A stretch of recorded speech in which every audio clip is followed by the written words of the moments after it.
Okay, so I basically started with a random scan from some site in Japanese and a dream. So that's it.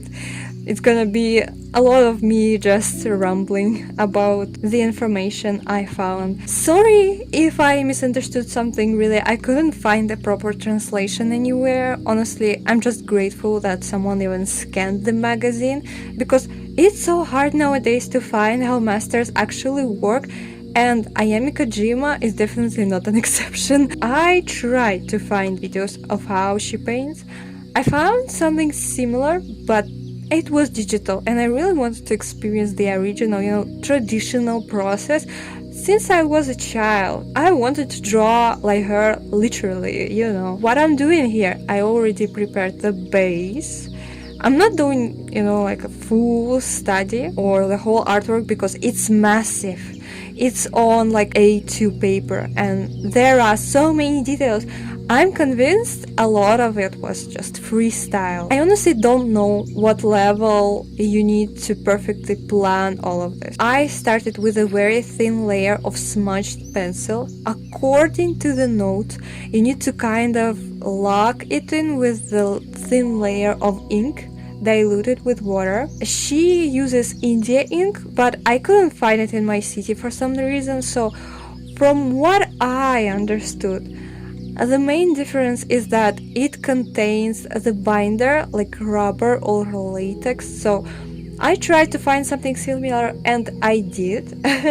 After locking, she is adding a lot of charcoal pencil in the dark areas. Also, I noticed the different shades of ink in her work, so I thought maybe she mixes ink with acrylic at this stage.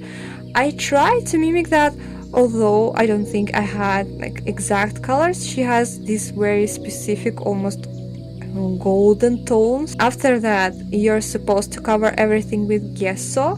I didn't have that, so I used just an acrylic medium instead, and it worked fine. So the goal is just to fix everything in place so nothing moves. Then you start building very thin layers of diluted acrylic. I'm not exactly sure what she uses, like water or medium, but I went with an acrylic diluter, so acrylic medium I would say, and it makes the paint behave almost like a watercolor.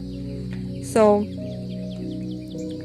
she also mentions adding texture paste in the background, but I skipped that for now, maybe next time. Actually, I'm thinking about doing a full piece using her technique later, but this time, yeah, we're not doing it this time. So subscribe if you want to see like full technique with texture paste and everything. But for now, I just kept layering thin washes, a lot of thin layers.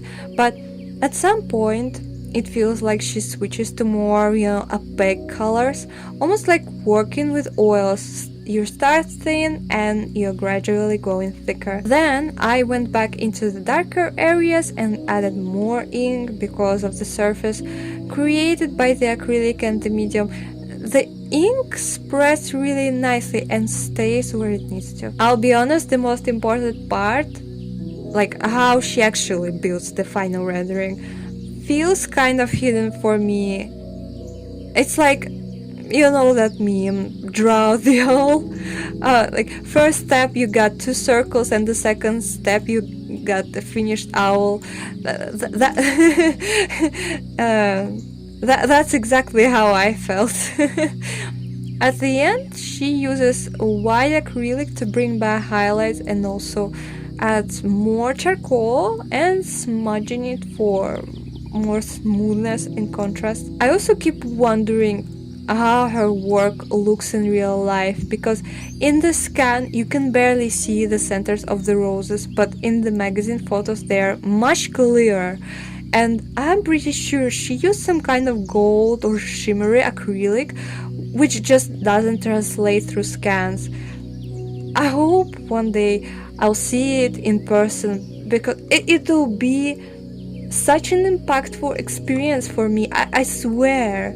Another thing that I want to mention, that it's really hard to achieve this level of detail on a small paper like I have. You either have to go big like A2 or switch to digital if you want like this exact level of details, unfortunately. But overall, I like this experience. Even though it's not like a full study, more like a snippet, I learned so much, you guys. I definitely want to experiment with this technique more and adapt it to my own style. It's actually pretty fast and very effective. At least that feels for me like this. Of course, I still struggle with things like contrast. If you look at Ayami Kojima's work, her understanding of contrast is insane. I'm not here yet, but I really want to learn. So tell me, what do you think about all this? Would you try this technique by yourself? I think it's so interesting.